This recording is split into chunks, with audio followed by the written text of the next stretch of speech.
12 months ago we had the COVID pandemic, and at the time I was doing a semester of sessional lecturing at ACU, and we'd done our first field trip, first year students, and the pandemic happened and all field work at ACU and in most other areas of the world went away, and I was suddenly presenting a 4-hour workshop as a Zoom presentation to first year students who I really had no relationship with, because we really had 2 effectively face-to-face lectures, and then we did our field trip, and then we went to a Zoom situation due to the pandemic. So I started to kind of, I went through a bit of a mental health sort of breakdown, I guess, and started to really question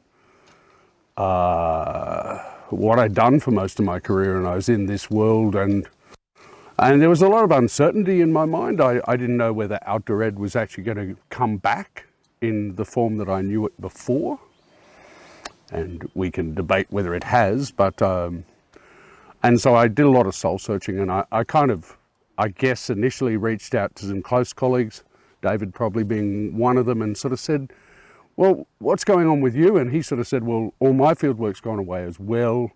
And then I started talking further afield to people interstate, and everyone was sort of in this situation. And so I guess initially I thought, well, I'm going crazy, I'm at home, I have really no work, and so I'm going to at least have an online dinner party with my friends. So I got this online dinner party invite together and became really excited, and I personally think made the greatest playlist that I've made for this dinner party. Well, it's more of a soundtrack of my life. It took me about 3 hours to make the playlist, and it has songs from like back in my youth, which is a long time ago, right through to sort of contemporary stuff. And I listen to it every now and again, and I kind of go, this is a great playlist, but I digress. Anyway, the dinner party happened, and I guess through default, what happened was there ended up at the end of the dinner party being a bunch of outdoor educators largely in the room. One of my friends said, you shouldn't mix streams of people, Pete. Just go with one stream and stay with them. So if you're going to do outdoor educators, then do a dinner party for them. Don't bring like urban people into that, because it won't work, which I think was wise information. So I did this dinner party, and the conversation at the end of the dinner party was sort of around us solving the problems, the greater world problems as we saw it, of the outdoor ed sector at the time. And I ended the dinner party, and I was on a real bit of a high. I perhaps had a few glasses of wine, and kind of went, that was really cool what we did then. It was really nice to be connected with people in the field that I work in. And I guess I started thinking, maybe we could do something where we could actually make this happen regularly. Anyway, I guess used my warped mind a little bit and came up with the Inside the OutHaus title, and then I think 2 weeks later we ran our first conversation, which we actually didn't record, which I'm now regretting. But I think there was like, Dave, correct me if I'm wrong, but I think there was like 3 people in the room. I think you were there actually, Andy, in our first conversation. I forgot it was happening because it was a public holiday. Yeah, you were wandering the streets somewhere. COVIDly on my mobile. I do remember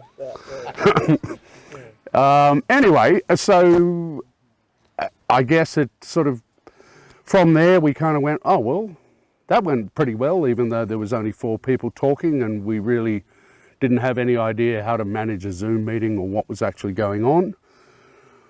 And I kind of went, well, we should do it again.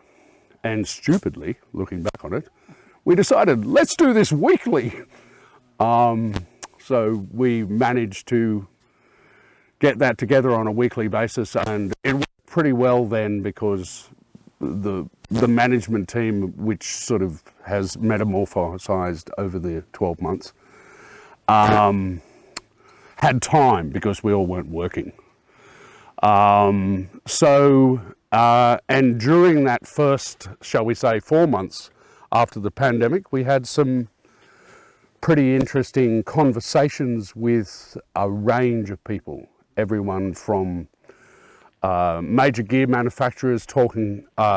We had Henry Kelsey from WE come in and talk about their cleaning protocols around gear. We had Ben Weisner from One Planet do the same thing. We had Fred Heckenroth. He came in and talked about cleaning ropes and cleaning hardware around ropes courses. We had Dave Hills come in and talk about tech in the outdoors. So we did a range of conversations across the sector, and you know, everything from freelancing to programming to the difference between education and recreation. And it really got some legs, and our most popular chats probably were, it's interesting with outdoor educators, our most popular chats were probably around gear. Metrics on our socials, so that our most popular sessions were actually when we ran this specific gear focused month, Geartober as we called it, and they're the most popular chats by people.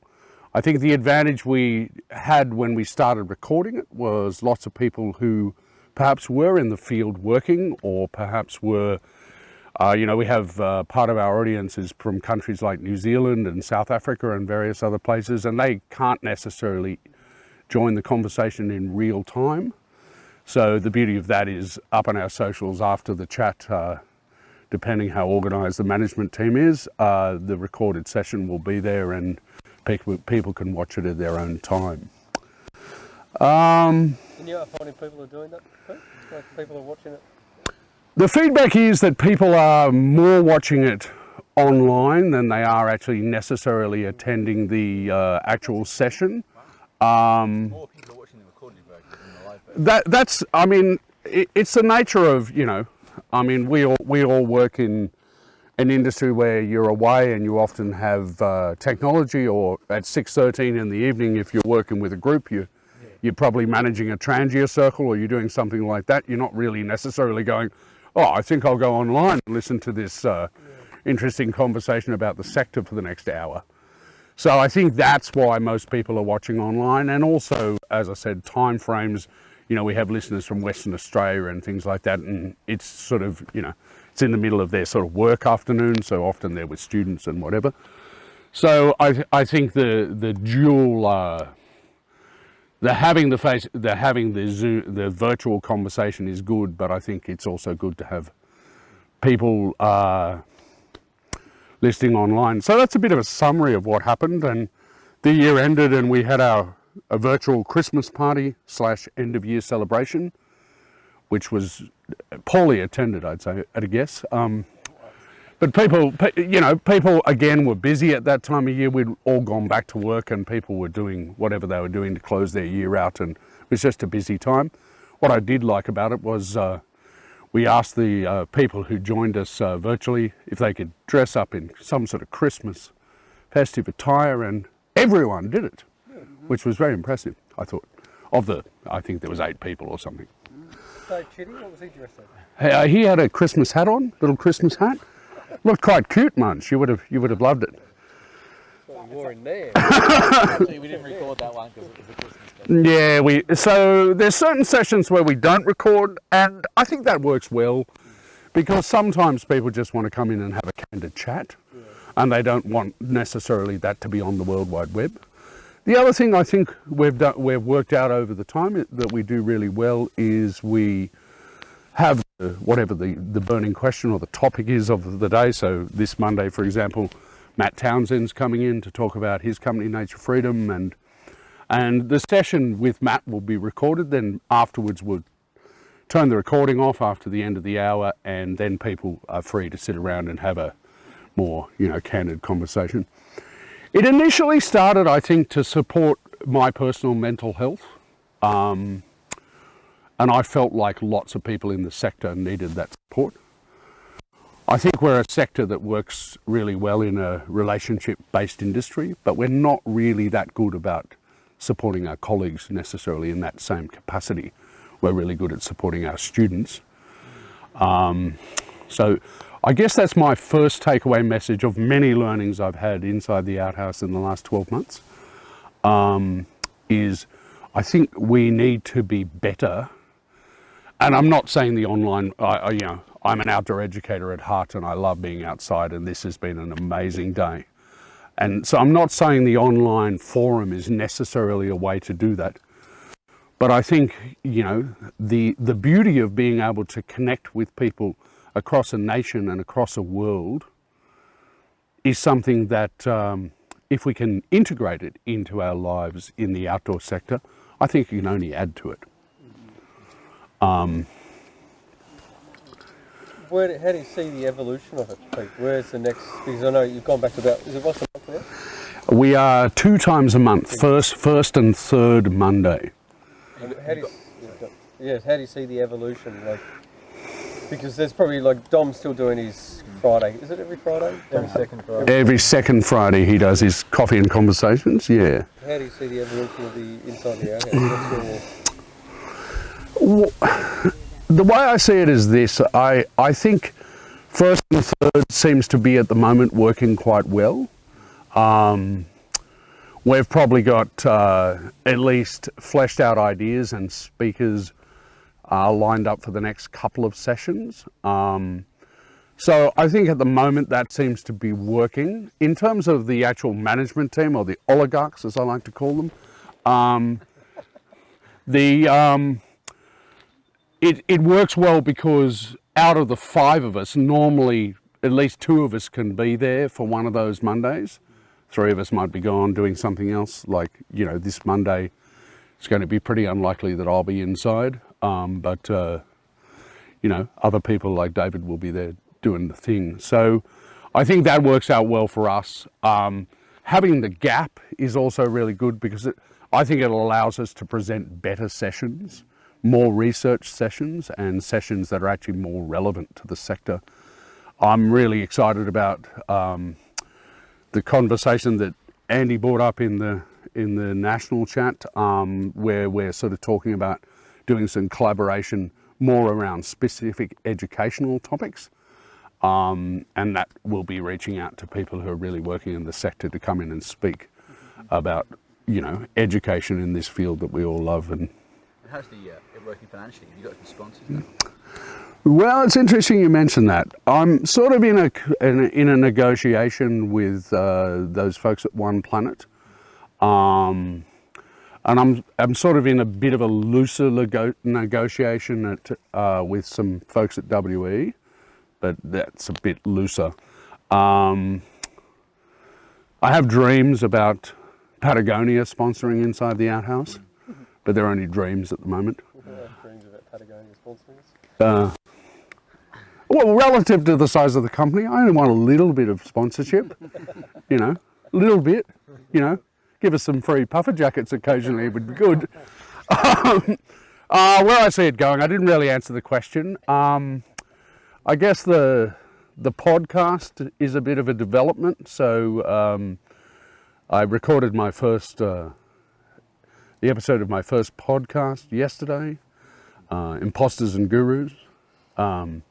So wherever you get all your great podcasts, so eventually when someone who's more technically involved than me works out how to upload podcasts to various podcast services, then it will be up there, or it'll be available on the Inside the OutHaus website. I see that as a real development. It's something that really interests me, is getting into deeper discussions about people who've spent time in this sector and really have some experience. But not so much that. I just think the humanity and the unique nature of this particular profession, I think, is an interesting conversation. And it's a conversation that I guess I've been exploring since I first heard that comment, Imposters and Gurus, way back in the day. And I think I want to keep exploring it. So that's one place I'm going to do. I mean, to fully answer your question, Ange, I would like it to in some way fund my lifestyle a little bit, but do you think it might feel sort of you for part-time, or possibly? Yeah, I mean, you know, David and I were sort of talking about it yesterday, as he has visually posted that everyone were actually having leisure time and not really working. But we did work in the morning. Well, so many people have came up to me and said, "Oh, so you were actually having beers yesterday? We thought you were tied up with work."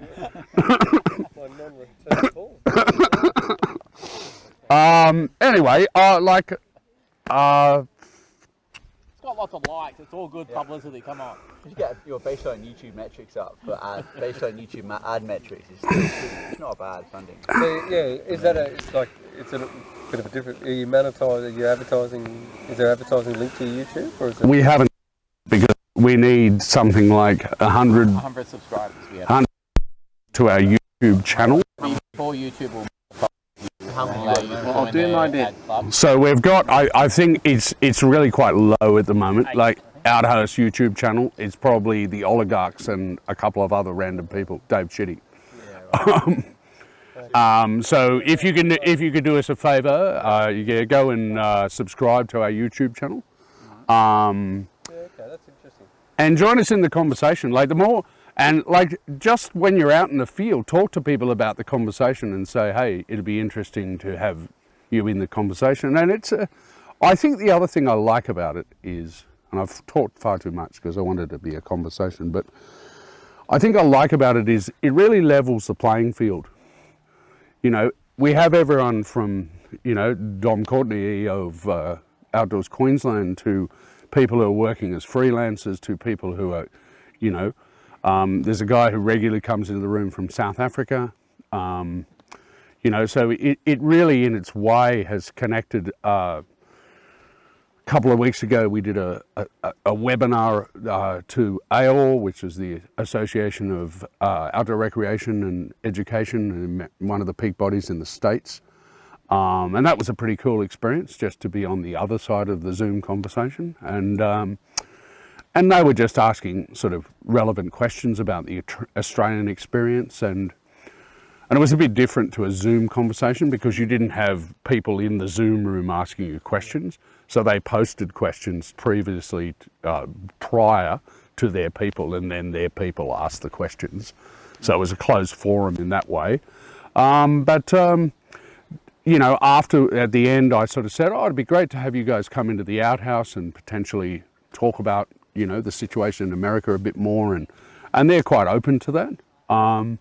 So I think little developments like that, like Dave's got his presentation next Saturday in the AEE forum, so I'm sure he'll do the same sort of thing. And it's just I always talked about the OutHaus as, you know, I think it connects, it collaborates, and it communicates, and I think that's really critical in this sector.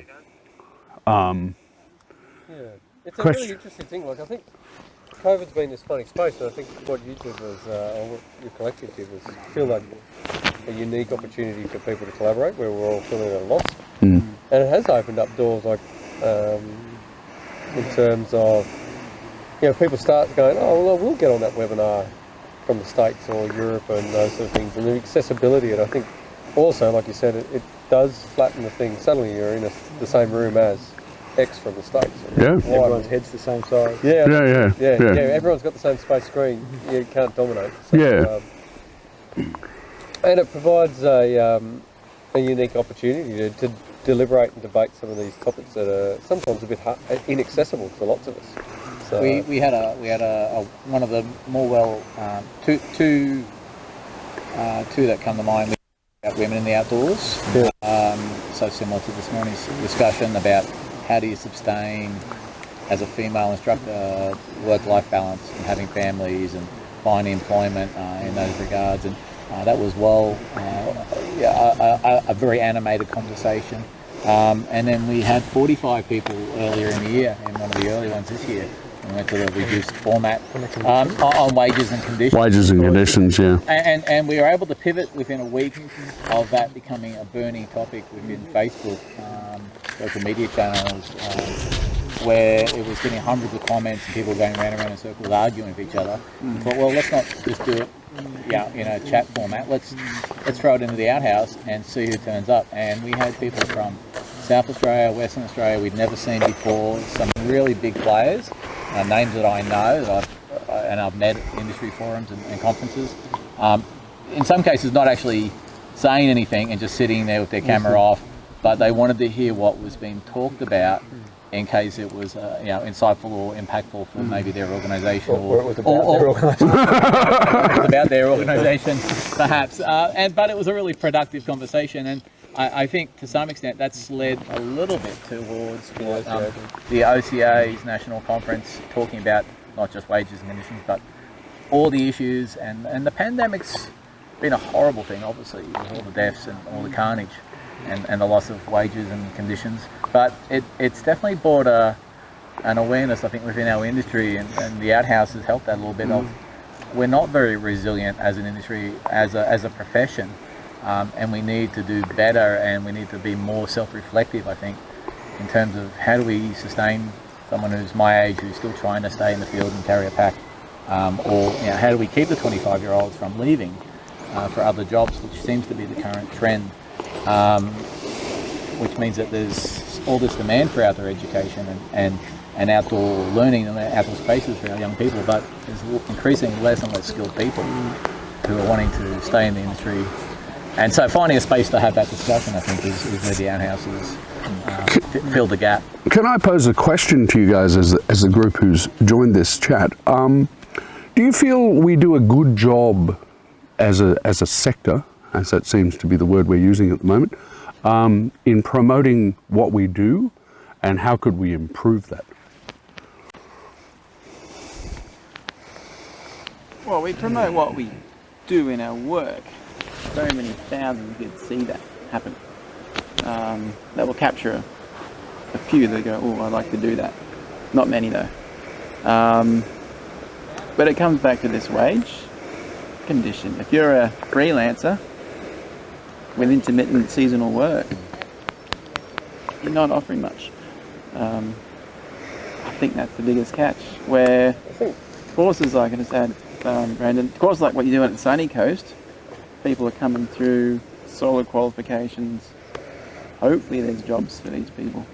Well, yeah, I think it's an interesting one, Pete. I think you've been in the profession for long enough, and Devon, if you've been around for a while, and I've certainly been around for a while, and it's been a continual thing at a national level of gaining traction and the lack of traction and articulation and the ACARA stuff at the moment, and that's probably one avenue you could probably have in the OutHaus, a discussion on those sort of things.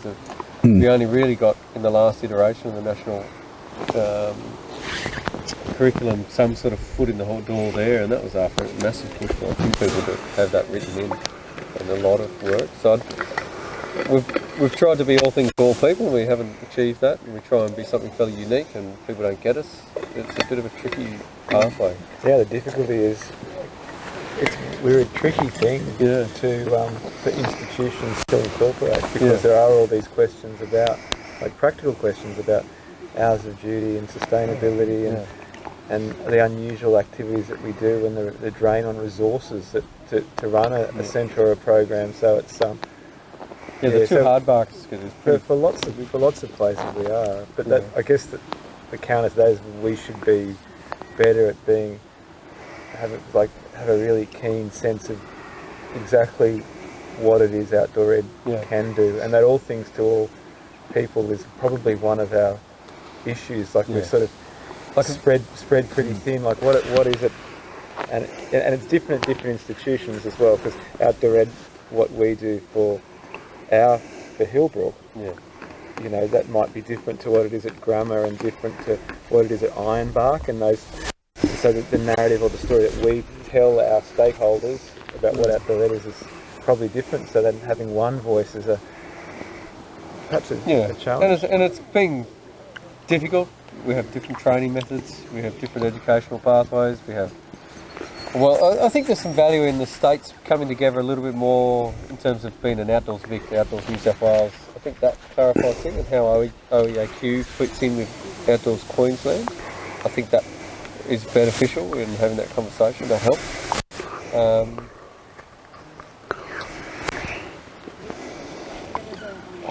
I think in terms of support, it's probably a slightly different one. I don't think we do well in supporting each other in terms of the profession. Yeah. I think we are accepting of burnout, and that's problematic. And we nod our heads and say, oh, that's a shame we've lost Dave, or we've lost Pete to the profession. And he was a great outdoor educator, but I can see why he gave up and moved on. Whereas I think we're all on budgets and tight scenarios, and that makes it hard to sort of make that flexibility. It's the residential component of which causes that. I think, to a point, I think so. We confront it, but having avenues like support mechanisms and those, like what you're offering in the outhouse, somewhere to talk and vent and get frustrated and those sort of things, and being able to pivot, like I can only imagine what's gone into setting this day up. I don't need to imagine. I know what's, it takes time and try and get speakers, but in the outhouse you can be quite responsive quite quickly. Yeah. So I think that's an avenue that's advantageous as well. I think what happened last year, how many instructors just went without salary for a period? I'll talk to that because I worked with Carl Fisher, and I was fortunate out of maybe 30 or 40 people who actually worked for him on his books. It might be more. I think he had 8 people who he could put on because of the JobKeeper requirement. So I did pretty well out of the pandemic because I was actually earning a regular income. Plus I had another side job on the Sunshine Coast that paid me as well. And so I actually made money for the first time in about 5 years in the industry and was able to pay down some debt. That's not a good JobKeeper's reality. gone away and I'm back as a job seeker looking for 15 jobs a week now. 15 jobs a month and working 4 days a week and trying to do uni. It's hard. But I was lucky, I think, and a lot of people missed out who does work for like a labour hire service like Andrew. Even people who just are independent freelancers, I had lots of, sorry, that's an exaggeration, I had a couple of people who were really pretty desperate, because they didn't qualify, they were internationals, didn't qualify for any government assistance and, relying on school sort of work to do that, so it's sort of... we know, like the universities know. We're so fortunate that we got back to doing stuff so quickly. You talk to the crews down in Victoria and elsewhere, they've been burnt significantly. And I think, get out of that, we're in a bit of a rut. I think the opportunity that presents itself with your podcast is quite unique. There's not a lot of good outdoor ed podcasts. There's a fella from Norway, an American guy from Norway, who's a bit odd. And I don't quite get his podcast. And then the platforms, and you're going to go from strength to strength. Yeah. Like Apple's moving to a subscription podcast platform, which is going to be across Android and iOS, and that I think that's going to grow in the future. And it's interesting your comment, that data you've got on listening to recordings versus live supports that transition, so that could be that next draw sector. And I think, and it's probably an example for living cities here, like it wouldn't be hard in other fields. If I try and think, if I was in medicine, if I was trying to attain the connection to the leading medical experts, researchers, that sort of stuff, it's really difficult. But your first one's talking to probably one of the leading academics in Australia. You could easily talk to Simon Beams, and I could get you hold of Mark Leather, and I could get you hold of, it's not hard to access those people, and that's a wonderful thing in the field. And like Lily, we're talking about maybe doing a project. You're going to do that course next semester? Yep. The beauty of the field is the accessibility. To talk to, I can get Heidi Smith from Edinburgh University to come and talk to you. It's just that is the amazing part of it. And so I think we're fortunate in that sense. It's a different function, isn't it, the podcast? Is that the sort of interest in for professional development and I guess personal motivation? Yeah.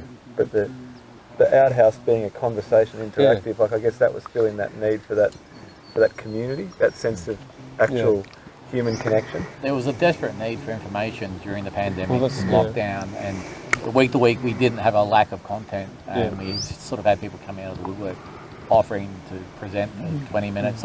Some sessions we had 2 presenters going back to back, and then we went to 1 presenter, and then we got into more sort of collaborative environments. So it sort of evolved, and it does evolve as we continue to do it, I think, and learn from that. Thinking about the future as well, that platform exists. I mean, I hope there isn't another pandemic, but if another similar event happens, like the pandemic, in a different format, which, let's face it, might happen internationally, with a very fragile international stage of governments, who knows, that platform is established for the sector to come together quickly and go, right, how do we deal with this? Yeah, I think that, yeah, it's blown me away, I think, and, you know, we, through this weird thing, which really just, I'll be honest with you, it started as a bit of a joke. I just thought, Pete, I find that very hard to believe. let's start this online thing and see how it goes. And the amount of really interesting, really passionate people that I've connected with in this sector as a result of running Inside the OutHaus over the last 12 months has been absolutely mind-blowing. We've got about 2 more minutes and I'm about to run out of Yeah. Talk about the stick or no stick podcast. No, the stick or no stick podcast. Well, the stick or no stick discussion. So we had one of the discussions was a bit. We kind of had discussed a lot of COVID stuff, and we decided we were getting really, you know, quite heavy, and we needed to do something pretty lighthearted. So we decided we would just have this debate about campfires, and whether campfires are appropriate in outdoor education or whether, you know, they're not appropriate. And it's a reasonably interesting debate. Like, there's environmental debates against campfires, there's environmental debates for campfires, and there's obviously, you know, interpersonal and intrapersonal skill sort of sets around having a campfire, and it's a great way to debrief your group and all of those sorts of things. So it was a very interesting discussion, but it was sort of a bit lighthearted and tongue-in-cheek. And I'll just end, because Dave's giving me the sort of wrap-up look. I think that it's nice to have humour and lightheartedness in this world of seriousness and the pandemic. And I guess in one thing I have learnt in working over those bushwalks that I've just finished leading with USC Munge is I just have been reminded by those wonderful students that you need to keep humour and lightheartedness in your practice. Yeah. Wonderful, Pete. I think you've done a service, and I don't think it can be underrated. No, I'm trying to think how to. You have done an amazing service to the profession, you and your crew, in what you've achieved in providing that service. And I don't think it can be doubted that there's people that have gone into the OutHaus at times and come out better because they've realised they're amongst the community. So I think you've done an exceptional job. So. If you have topics or things that you think would be good to discuss inside the room, we're very open to that. contact@insidetheouthouse.org is our group email address. The website's pretty slick too. The website is all credit to my web designer,